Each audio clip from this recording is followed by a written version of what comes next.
Hi, welcome to the latest edition of the Wellbeing Show. I'm your host, Noel.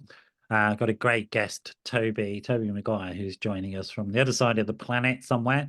He'll tell us in a minute where that is.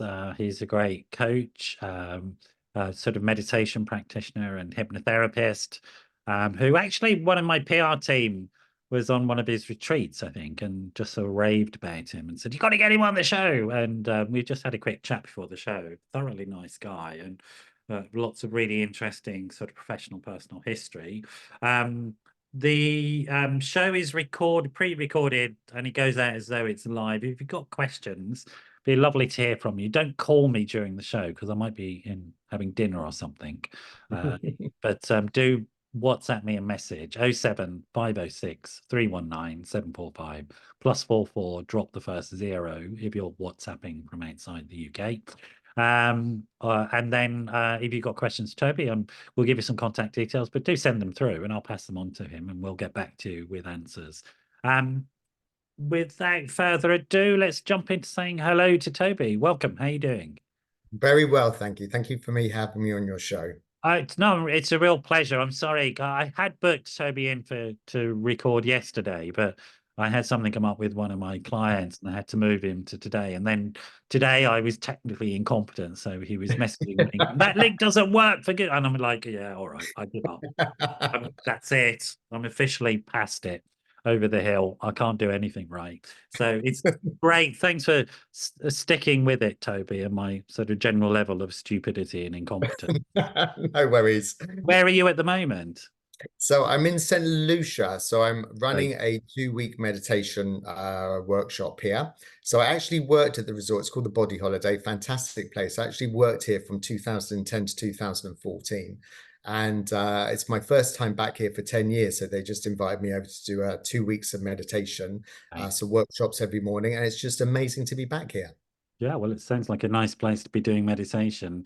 Which Yes. is the best, the meditation or the environment, or maybe a Well, combination of both? yeah, a combination of the two works very nicely. I bet it does. And you're sticking to that story that you're calling it work. So Yeah, I'm not kind of, quite sure kind it of. sounds like work to me. Yeah. Exactly. I Yeah, get nice to to I be a get to pleasure. facilitate my mental health in a beautiful environment. Yes. No, did you Life can you could be see the worse.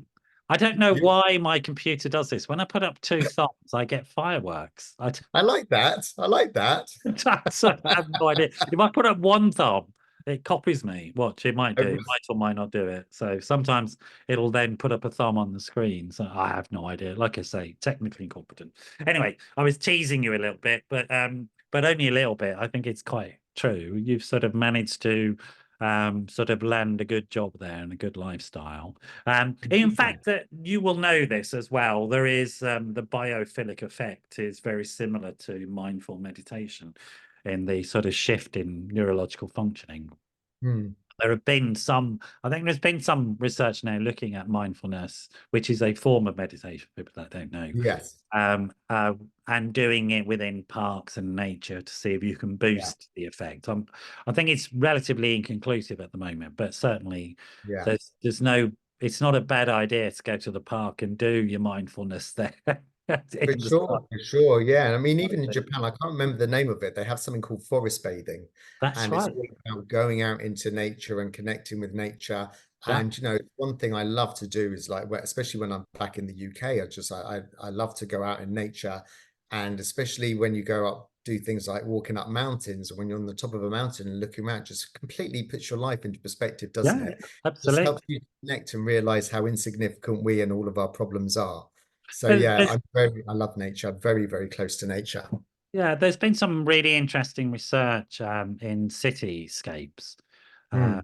around the impact of things like local parks and things like that. And there Yeah, was some really interesting research showing that if you build a park in a city area, it doesn't have to be a particularly big park or anything like that, but the yeah, violent crime around that park drops by 20% simply because you put the park there. yeah. That really doesn't surprise me. It's Nature has extraordinary, that isn't it? yeah, Yeah. magical effect on the personality for sure, for sure. It increases a sense of interconnectedness between people, Yeah, yeah, which for is sure. really interesting sort of piece of research.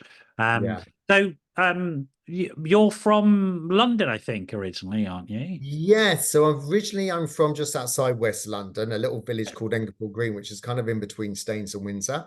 Right. So that's where I was born, and I stayed there until I was about 20. And then I kind of moved down to the south coast, down towards Brighton, and then I lived there for a couple of years. Then I went to university, and my line of work took me quite a lot around traveling around the UK because I used to work in the theatre as well. That And why you so that's studied at uni? Did you study I theatre? actually studied at Cardiff. I studied at the Welsh College of Music and Drama. I actually Okay. studied to be trained as a stage manager, Right. and which I absolutely loved in the amateur world. And my mother, she was a dancing and drama instructor. She had her own dancing school, so that's kind of like how I got into it. And I always preferred working behind the scenes because I could never learn my lines. I always remember being on the side of the stage learning my lines before I Hmm. went on. I used to get too nervous. And I thought this isn't for me, but I realized you could just have just as much fun when you're working behind the scenes, but without as much pressure. What So attracted that's you to theatre, do you think? What attracted you to the well, art? so when I was young, I was the same as any teenager. Used to like to drink. I used to like to party, and that whole thing, having an exciting job where you can do all of those things. You're mixing with people. There's parties all the time. It's a very, very sociable thing. Hmm. So that's what originally drew me to it, and I thought, wow, this is going to be an amazing life. And I loved doing the amateur shows. I absolutely loved my days at university, at college, doing all the shows there. But when I went out into the big wide world, I hated every single job I had. Hated it. Really? Yeah, it became too serious. It was no longer fun. When things went wrong on stage, oh, it was such a tragedy and how awful it was, and everyone took it so seriously. And they completely took the fun and enjoyment out of it. Yeah. And the other thing, it's actually very, very controlling in the way that you have to be there sometimes at like 8 or 9 o'clock in the morning. And if you've got a show that's going in and coming out on the same day. Sometimes you can be there till midnight, 1 o'clock, 2 o'clock in the morning. Sometimes it can be 7 days a week. And I just felt as though I had no life to do the things that I wanted to do. And as I was growing out of that whole kind of drinking stage, the more I got into the meditation, etc., it just wasn't fun anymore. And I wanted to take my life in a different direction. So that's why I knew it was time to leave. Okay. It's quite a competitive, quite a difficult world as well. I remember because I would used to be an actor and director as well. So Like very theatre. competitive, especially on that side of things. But even behind the scenes as well, trying to get a full-time job in that line of work. It took me a good year of living into London, sending out resumes, etc. It was difficult, especially for actors, because so many people want to be actors. There's so few jobs, and it is incredibly competitive for Oh. sure. What attracted you to Brighton? What was the draw there? Well, it was funny. So when I went through a very, very difficult period of my life when I was about 19 or 20. Okay. Some of it was partying too hard. Lots of things happened, and I just ended up falling into a very dark place, Yeah. suffering from depression, anxiety, and the way that the friends that I had, we realized all of us were going to a dark place, and I needed to get away from them. I realized if I Okay. didn't remove myself from my circle of friends, then I was going to end up in a lot worse place than I was going. So I decided, I don't know why, there was something in my mind that made me decide that I needed to move away, and I needed to get away, and I needed to be on my own for a while, which is an interesting thing for like a 20-year-old to do. I don't know why. I just had this feeling that I had to go. And I remember meeting a lady on holiday when I was in holiday in Spain, and she was always telling me how amazing Brighton was, what a great place it was. It was like the West End by the sea. And I always liked being by the coast anyway. So I ended up getting a job there. When I was in living outside in London in Staines, I was working with a company called Bupa, the health insurance company. They also happened to have a branch down in Brighton. So when I decided to move away, I managed to move into a job down there, and it just felt like the right place to go at the time. Right. And of course, being on the coast would have been very healing as well. I mean, I think. It was, and I needed to get away from the kind of people I was with, the circle of friends I was with, and I just felt like I needed to start it completely new, and I needed to start completely afresh, meet new people. which was very daunting and frightening when you're suffering from anxiety, depression, having panic attacks, moving somewhere new. But I don't know why. It just felt, maybe it was listening to that inner voice which told me that is the place that I had to go to. You're just trying to change things by the sounds of it. And so Yeah. was that your first experience of anxiety and depression? That was your first? Yeah, I'd always been a very happy-go-lucky person. Mm, When I'm reading my school reports when I was young, it was always Toby is very entertaining.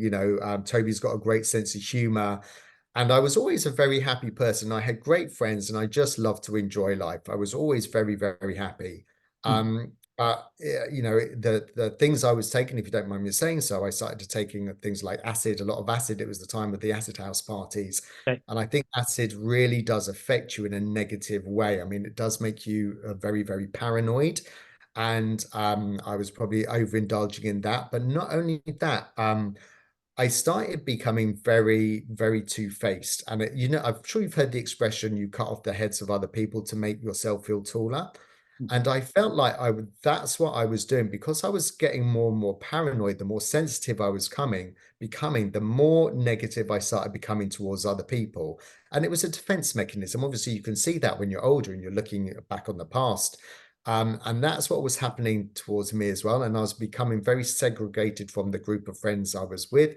I was becoming very untrusting of them and likewise them of me. And so this all started culminating in this depression being brought about, not trusting anyone. I even found that I couldn't even feel as though I trusted my family, my friends. Everything just started to fall apart.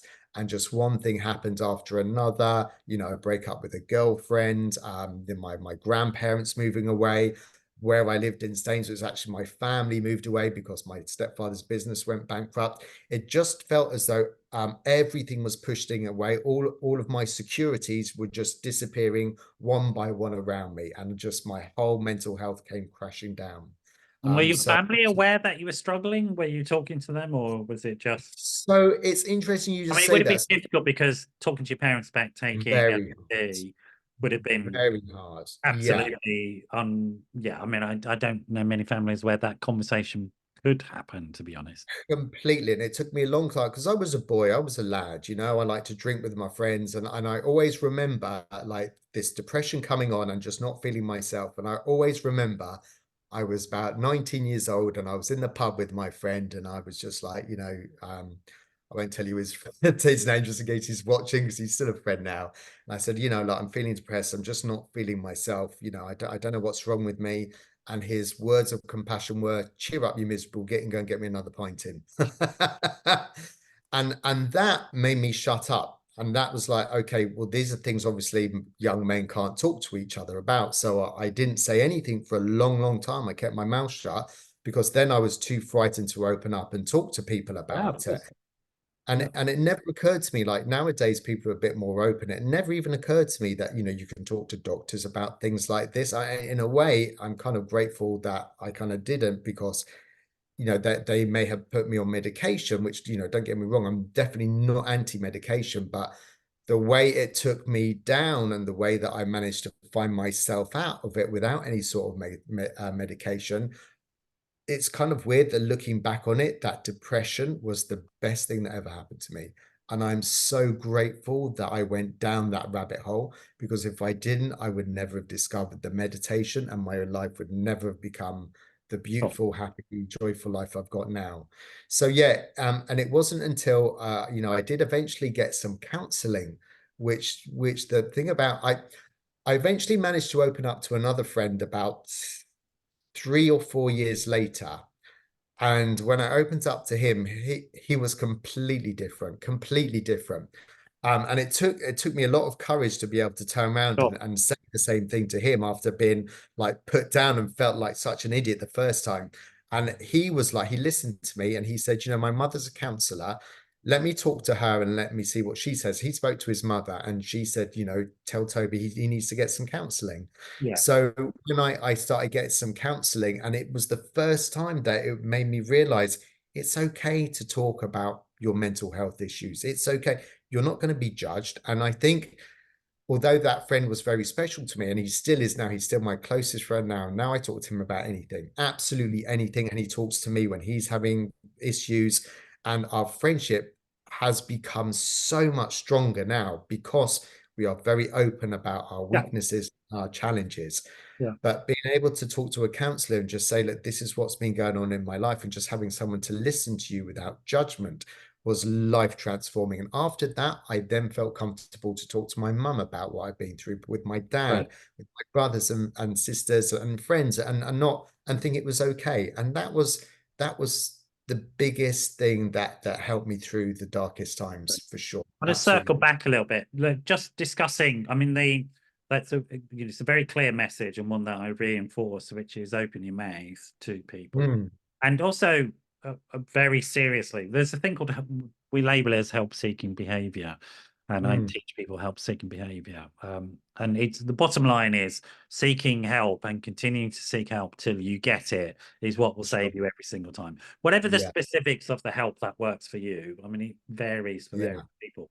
Coming back to the issue about medication, I just want to make it very clear to people that you need to get proper professional advice Mm, when you are struggling with any sort of mental health issues. mm. And if your advice is take meds, take your meds.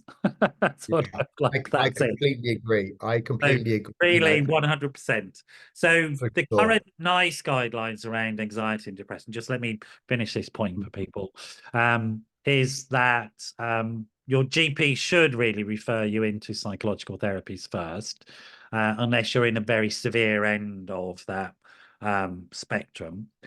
In which you might get medication alongside the psychological therapies, but the evidence is that CBT and psychological therapies work. And additionally, and again, the NICE guidelines are very clear that mindfulness-based CBT or meditation-based CBT is also part of the clinical guidelines, and mindfulness on its own is an Yeah. incredibly helpful mental health tool.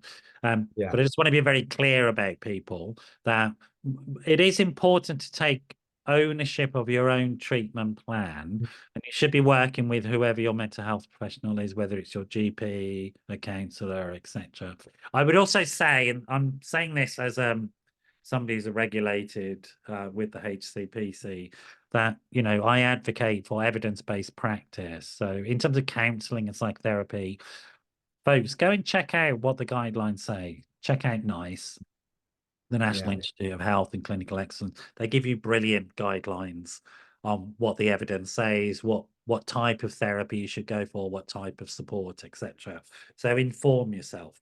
Enough of that. Mm. So you were having panic attacks. I mean, I've had panic attacks. I told you, and I learned meditation. I didn't know it was meditation at the time. I'll tell you what happened. Mm. I went to an A&E, as that's how I used to manage my panic attacks in the old that old days. I'd turn up to an A&E and go, I know I'm not having a heart attack, but would you mind just checking me out? And they were always gorgeous, these nurses, they were great. They would hook Yeah. me up to the machine, put the pads everywhere, sticky pads all over me, leave me alone for 20 minutes, come back, show me the piece of paper, say, see, nothing wrong with your heart.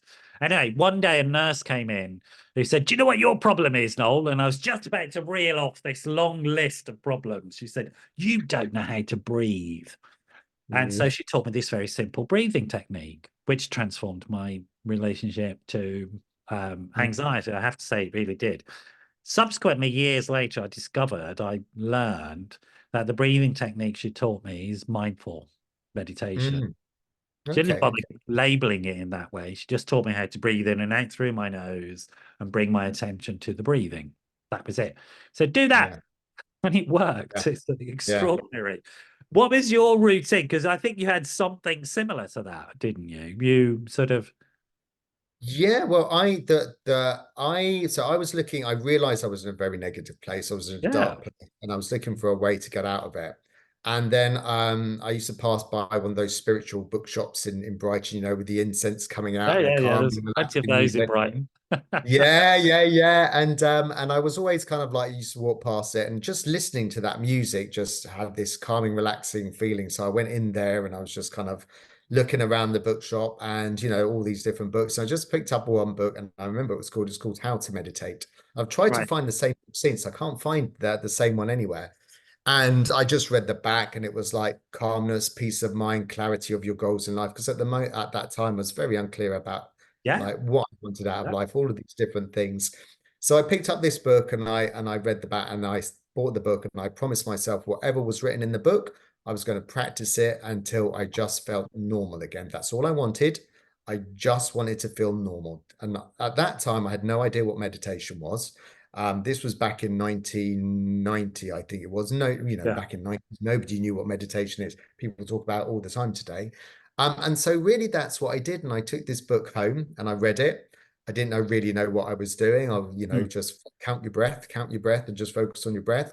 Half the time I fell asleep. But within 3 months, my whole life had completely turned around. Extraordinary. Just by focusing on the breath, I realized why I had the depression, why it was me that caused it, and what I needed to do to change. And I started to change. And literally from that moment, I had a tool to deal with the panic attacks, the anxiety attacks, similar to yourself. And I just gained a lot more clarity about what I wanted to do with my life, where to channel my thoughts. And everything just started going right for me. All of a sudden, I started having lots of friends around me. I was organizing like every Friday, oh, let's go out, and I just made a lot more friends. I felt more comfortable with people. My old personality came back, my sense of humor came back, Mm. and just everything started to go right. And that's when I was like, wow, what is this meditation stuff? This is powerful stuff. Mm. And so I just started reading more books about it, devouring everything that I could on it.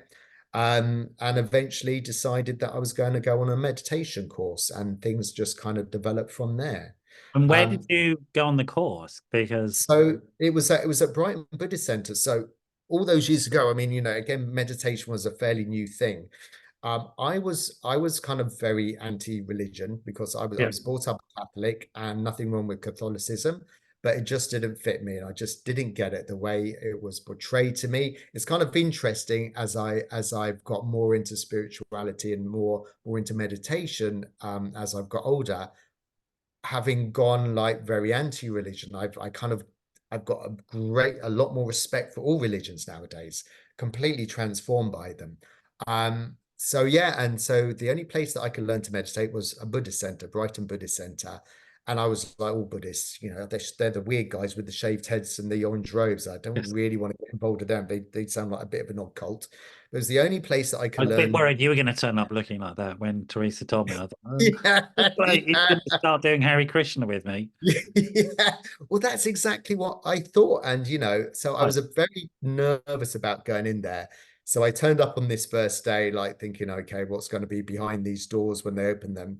The door opened up, and the guy who introduced me as the leader of the retreat was a guy that I'd worked with a few years before. And I'm like, hold on, he's normal. And so straight away, I was like, okay, like it's going to be okay. Um, And it was interesting. So it was an 8-week course, and during this course, they just taught us to meditate. They taught us nothing about Buddhism, and that made me feel okay. Well, I feel quite comfortable with this kind of style of meditation. And then when I but they weren't eventually, trying to convert you to anything, but just not at simply all. give you the tools. Not at all. And this is the funny thing was like then I left there and I moved to London because I was working in London when I was working in the theatre. And so I started going to the London Buddhist centres, the East London Buddhist Centre, the West London Buddhist Centre. Every time I went along to these places and I would start going on retreats with them, they never taught me about Buddhism. They taught me Mhm. nothing about Buddhism. And after a while, I was like, what they hiding from me? What they trying to hide from me? Oh, And that kind of made me become even more interested in kind of like the religious aspect to it and the fundamentals behind it. And so it just gave me, the more I meditated, it just gave me a completely different perspective on my life. It made me suddenly realize I'm on this planet for 80 years if I'm lucky. We never know how long the game's going to be played. And what did I really want out of this life? That 80 years. And it also made me realize that when I'm gone, I'm going to be dead. No one's going to even know I existed 100 years from now. mhm. What do I want to do in those 80 years? And it taught me kind of like, rather than following my head and doing the things that we've been socially conditioned to believe that we should be doing, what do I want to do? What does my heart tell me that I want to do? And I wasn't 100% sure, but at the time, to get away from all my dark habits, the smoking, the drinking, all the other things, I started getting into exercise. I got into Thai boxing, and I was getting big into meditation. And I was Yeah. like, well, why don't I move to Thailand where I can study meditation? I can learn Thai boxing. And I discovered that I could teach English as a way to survive whilst I was out there. So eventually I left my career in London and I jumped on a plane, had like £3,000 in my back pocket. And I moved to Thailand, thought I'd go out there for a year. It's And interesting because I don't think people would connect, say, Thai boxing and meditation. Is there hmm, a connection for you? I know what a connection is. I could give you a connection, but I'm yeah, interested in your experience. It's around stress management, to be honest. Um, yeah. so what was attracting you to Thai boxing? And it could have been any of the martial arts. I mean, I don't think it's Yeah, it could absolutely be any of the martial arts. It's all about focus and discipline, all okay. about focus and discipline. And so is It's Buddhism. And interesting. I was just at a kickboxing class just before I came on this session because it's a big thing in my life is sort of having these yeah, sort of energetic sort of martial yeah. arts activities. Yeah. And the thing about, you can learn a lot from what one of the things when you're practicing martial arts is again maintaining that inner discipline, Mhm. remaining calm, relaxed, because when you're being attacked by somebody, it puts you under a lot of pressure, a lot of pressure. And you have to remain centered, you have to remain calm in those very stressful situations in order to be able to it's almost turns into a game of chess, being able to see what's going on under stressful conditions and working your way around that situation to understand the other person, recognize what's going on. And eventually it's the same with any discipline. The more you practice, the better you get it. And just the more focused your mind becomes. And after a while, you realize that you can read exactly what the person's going to do before they even make the move. And Interesting. that's, and I it's want to just, share with folk listening as well. The science behind all of this is very clear. So if you're going to make one change, if you can only make one change in your life, my advice would be start exercising. mm, Okay. If there's nothing else, if everything else is impossible, but you can only make one healthy change, then start exercising at least 3 times a week for 20 minutes a day. That will mm, be transformative. But the other interesting thing, and this is the interesting about martial arts and the reason I do it, and thinking about stress hormones, because depression and anxiety are stress hormones. That's one way of thinking about them, right? Um, Cortisol, adrenaline, etc., that is producing dysfunction within your thinking mm, and within your functioning. So interestingly, martial arts in particular, or any form of high intensity. So there goes my thumb again. I need to figure out why it does. This is so stupid. But any form of that, what it does is because cortisol as a stress hormone is injected into your muscles, it's not in your bloodstream. And it mm. just sits in your muscles unless you do something with it. And it's designed to give you explosive energy. Yeah. And so if you go and do a martial arts like kickboxing or boxing or even sprinting is good as well, you Mm, actually use that cortisol. So you reduce the stress hormones in your body. Um, absolutely. and also, as well as giving you more confidence, I said to a friend the other day who's going through a stressful divorce, I said to her, oh, it really helps me to go boxing, you know. And then she sent me some videos of her and her 4-year-old daughter with their Muay Thai teacher kicking the hell out of him. I was like, okay, fair enough. You've got that. Yeah. It's a brilliant for people who've got trauma symptoms as well. Doing Yeah. martial is Yeah. really extraordinary. Yeah. Reducing that cortisol level so that you act out less. Just wanted to give you that information. And it's really interesting because you come, and I just want to touch briefly on the drugs. I'm glad you felt honest enough to say that. And I don't want to get lecturing about this, but to be honest, folks, if you take street drugs, you are playing Russian roulette with your mental health. Yeah. You really are playing Russian roulette with your mental health. You just don't know what's in it. You don't know what dosage you're getting, even if you do know what's in it. I'm a great fan of the use of, say, psychedelics for the treatment of people with treatment-resistant depression, etc. But you need to understand this, folks, that's being given in clinical conditions. It's microdosing, and there's somebody's watching your reaction to it, and you have specially trained therapists taking you through that. And it links to something else you've learned, which is the hypnotherapy. Because the point about those forms of drugs is what they do is give you a sense of deep relaxation. so that you can approach these things that normally you would be very afraid of, Mm. which is what hypnotherapy does. But we'll come to hypnotherapy later. So you are, I mean, it's a wonderful story you've got, because it's very similar to a lot of stories about how people found solutions to what seemed like very chronic conditions and accidentally stumbled onto these things. And yet these things have been around for thousands of years. Yeah. It's extraordinary, isn't it? That Yeah. this practice has Yeah. survived. And I love the fact that these Buddhists didn't try and give you their Buddhism. They just simply gave Mm. you their practice, their practical Yeah. stuff. This is what we learned. Have this for free. And that's my Mm. experience of things like the London Buddhist Centre as well.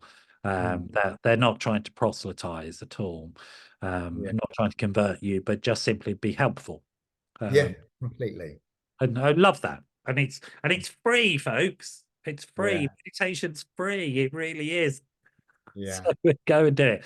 So carry on with your story. So you moved to Thailand to pursue the meditation Yeah. practice and also the kickboxing. Yeah. Yeah. And so when I moved out there, my original plan was that I was going to spend a year out there. I was going to train in Thai boxing. And then I thought that maybe with the Thai boxing, the meditation, maybe I'll come back and start up my own school in the UK or something.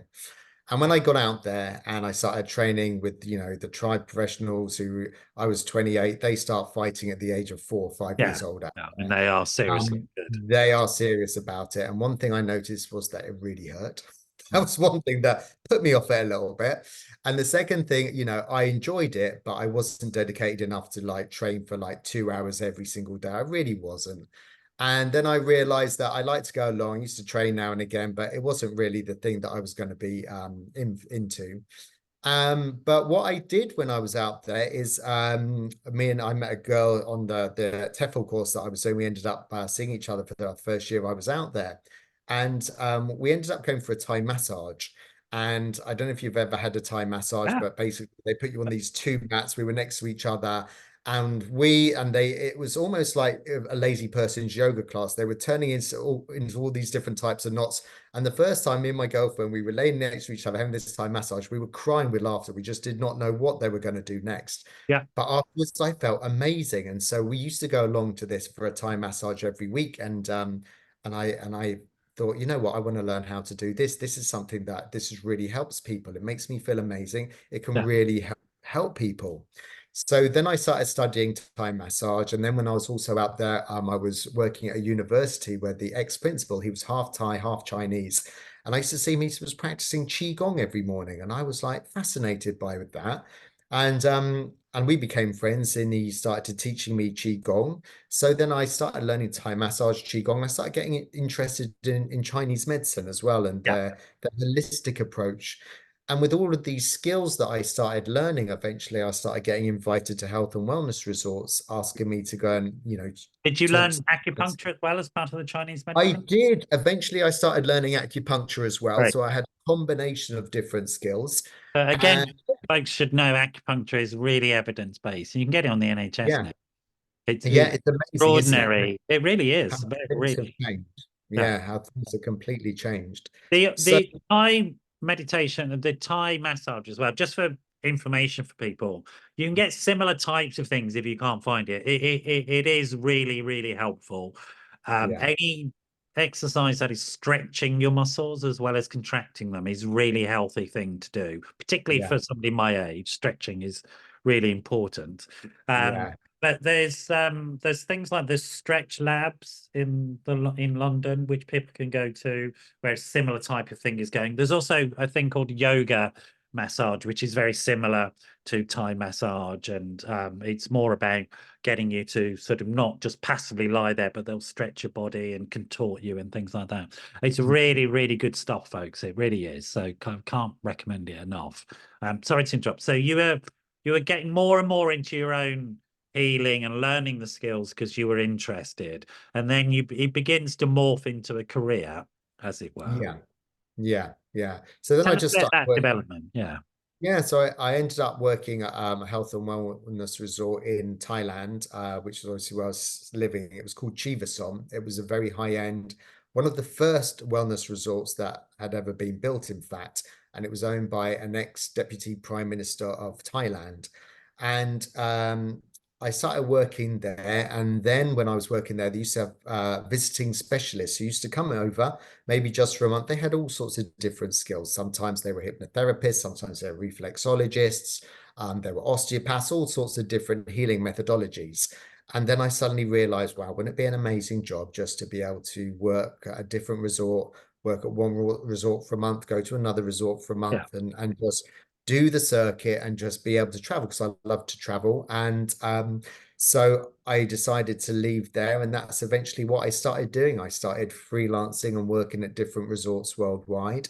But one thing that I was very interested in is that I was working with all these people, and most of these people had a lot of money, they were very wealthy, and they were all suffering from stress, and nobody understood how to manage or how to deal with it. Mhm. So after that, I started doing talks, doing a lot of research into it, and learning a bit more about the science behind the stress and what was it, how it affected the physical and the psychological aspects of people. And then I started running workshops and retreats in various resorts worldwide as well. And now that's kind of what I tend to focus on more, is more to do with meditation, more to do with hypnotherapy. So it's like I started off with So meditation. tell me, I kind of, Toby, when did the hypnotherapy come in? Because I'm quite interested in hypnotherapy and yes, trained in that somewhere. When did that come in? When did you? yes. So I actually returned to the UK back in 2000, I think it was 2012, maybe. Can't exactly remember. And then I started to study hypnotherapy, which I studied for, it took me about a year to complete all of the Assuming training. so, it was the study of clinical hypnotherapy as Yeah, opposed to. clinical hypnosis. Yes, yeah. So Um, tell us the difference. I know the difference. Tell the public difference between that and sort of hypnosis in general. Yeah, well, you've got, I mean, first of all, unfortunately, you've got the hypnotists, which tend to give hypnosis a bit of a bad name, and a lot of people seem to think, oh, somehow we're going to have control over your mind, and we're going to make you do all these things like act Yeah. like a chicken. Um, and when you understand the psychology behind what actually goes on stage, and how the people that they bring up onto the stage are people who kind of want to put on a show anyway, Yeah. and that actually they just kind of flow along with what's going on. That's really not what clinical hypnosis is. Hypnosis is a state similar to meditation, that when you're in a deep state of relaxation, it's much, your mind becomes far more focused, and then you can it's almost like we take you into a little journey into your mind and seeing the areas of your life that you're struggling with. And that could be a fear, it could be a phobia, it could be stress, anxiety. I help people improve their golf swing with hypnotherapy. Yeah. It's really kind of like overcoming those psychological barriers that we've put up for ourselves for one reason or another, depending on our paradigms and our own personal experiences and emotional states in the past. And it's helping us to see those things and make a shift, changing the emotions behind them, and our choices and decisions in life are not decided by our logical, rational reasoning part of the brain, but by our emotional states. So Mhm. when we can change the emotional states behind our choices and decisions, it makes it much more easier to change those choices and decisions, Yeah. to start leading a life that we want to, rather than we feel impulsively led to choose instead. Yeah, thank you. It's really important that people understand these differences between things. And like Mm. clinical hypnotherapy, people are qualified and are accountable, and sort of, and Yeah, also their boundaries as well. I mean, yeah, you wouldn't be trying to treat somebody with cancer with hypnotherapy. Like, do you know what I mm, mean? It's like, absolutely. so sort of you understand the difference between that. So again, it's just in terms of educating the public to understand sort of there are charismatic types in every field, aren't there? Mm, Who sort of just make extravagant claims. yeah. The thing about hypnotherapy, I've always been interested from the sort of psychological therapy side of thing, is this deep, relaxed state that people can get into, where the almost automated responses that we have, the stimulus response, is Mm, put to one side, so something new can be done. Which is how I think about it, is, and particularly something new can be done in relationship with another person that you build up a trusting relationship to. mm. which is why I think it's really helpful in things like any sort of anxiety-based issue, sort of phobias, etc., which are, um, really bedevil some people, And Mm. also, it's really interesting as well in terms of, like, again, I think a lot of people do turn to substance misuse as a way Mm. of trying to manage these uncomfortable emotional states. Um, Yeah. and it's really, anything we can do to help people manage more effectively their uncomfortable emotional states. So Yeah. you come back to the UK, you learn clinical hypnosis, and you begin to apply that. Um, and the message still is that you're learning these things. You're still wanting to know about this stuff because you think it's useful and you want to help people. What was the Yeah. next step after that for you? Was going back to the wellness retreats? Yes, I was carrying on. I started at the time I was coming back to the place where I am now, the Body Holiday, and I actually did a 4-year contract here because I just fell in love with the place, Right. and I really enjoyed it. And so when I was here, a similar thing to when I was working at Chivasom in Thailand, I noticed a lot of people were struggling with stress, didn't know how to manage it. Yeah. So as well as doing talks and workshops here, I then suggested that I actually start running some retreats here. So we started running corporate wellness retreats, and people were coming along to them who were again suffering from stress, didn't know how to manage it, and so that's where that started. And then after I left here, I started doing the same thing. I started running these retreats in London, and I started running them in Portugal. I started working for a company called Six Senses as well, and I started doing the retreats there. But I found that I didn't have a particularly good business mind at the time. I've always business was not a big part of my focus, and because I didn't really understand business, I noticed I was pouring a lot of money into kind of trying to set up these retreats, and I actually felt that actually I enjoyed doing the traveling, I enjoyed doing the working abroad. And so I kind of shifted that and ended up going back into the resorts and just working as a visiting specialist. Mhm. And that for a few years I really enjoyed because it meant that I'd be in one resort. I'd work in Asia in the winter, I'd work in Europe in the summer. So Yeah. for example, I'd spend 1 month in the Maldives, then I go to 1 month in Cambodia, 1 month in Thailand, and then I come back to Europe and I do 1 month in Greece, 1 month in Spain, 1 month in Turkey, Mhm. 1 month in Switzerland. And I just really enjoyed that lifestyle. But then, of course, we had COVID, and all of a sudden, my work crashed and burned overnight. And then it made me realize that actually, I needed to put my business online, which is what I've been doing over the last couple of years. And that's when I started really thinking about what it is that I really wanted to focus on. And what I really wanted to do was really focus on the meditation, really focus on the hypnotherapy, work with people online, but still work in resorts, but really focus all of my energies on that particular area. So I Mhm. suppose from the larger perspective of things, um, I think that we're in a state where um, businesses in the world have become areas that if we need to change the world to be a better place, we need to change it at the very, very top. Yeah. Mhm. Think we need to try and educate people who are at the very, very top to be a little bit more kind, a little bit more empathetic, not only towards the people in their company, but in the world in general, and be a bit more forward thinking about how everything that we're doing is going to have either Yeah. positive or No, detrimental I effects on agree. the world But in I the long think run. that when our own internal culture changes, the way Mm. we interact with the external culture radically shifts as well. So, Yeah. and those people in the sort of C-suite, etc., determine in many ways the sort of emotional culture of organizations. And I think we see it now changing. Emotional intelligence, the use of mindfulness in the corporate world is now fully accepted, I think, and people understand not only does it help your health and well-being, but actually you make better decisions, as you've described. We really do. And in situations where people have a lot of complex decisions to make, any resource and tool that improves that. But I guess the central message I want to give before we get on to how do people get hold of you, and why I was excited to have you on, is that there's evidence from what's called lifestyle medicine, which gives you 4 corners of health and well-being. One is sleep, oddly enough. get good sleep hygiene. The other is diet, which I'm sure you would totally agree with.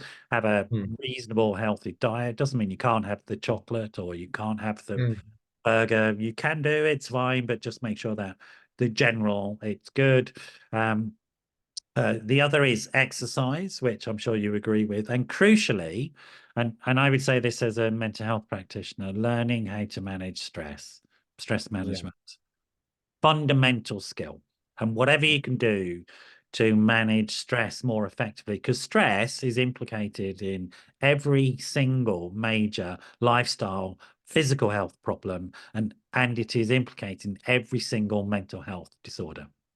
yeah, yeah, And even if absolutely. you've got something like a severe and enduring mental health disorder like psychosis, learning better stress management tolerance will improve the outcomes for you. And here's Yeah. an interesting thing. Twin studies. We always do twin studies because genetically identical twins tell us quite a lot. And so in twin studies with psychosis, for example, which is thought to be of mostly inherited illness, I disagree with that. It's not true, but whatever. Um, if one twin develops psychosis, the other twin only has a 50-50 chance of developing it. And remember, Mm, they've got exactly the same genes. And the defining difference is the capacity to cope with stress. mm, And that's what, and the research is quite clear about this, which is why I was yeah. very excited to have you on. Management of stress, whatever you have to do it, Mm, definitely don't use drugs and drink. yeah. Yeah. Exactly. Exactly. Short-term pleasure, long-term loss. Yeah. It really is. Look, Yeah. Toby, we are at the end. I told you it'd fly by. It always does. It's been wonderful to have you on. If people want to get hold of you, where will they find, apart from some gorgeous resort in Maldives, you bugger, which I don't want to hear about anymore. How do people get hold of you apart from flying out to some gorgeous resort? Yeah, so my website is tobymaguire.com, Yeah. TOBYMAGUIRE.com. You can get hold of me there. That's got all my contact details on there, so that's probably the best way. And you're And doing a yeah, lot of one-to-one stuff with people, but also, I are do. you available still for the corporate talks and all that?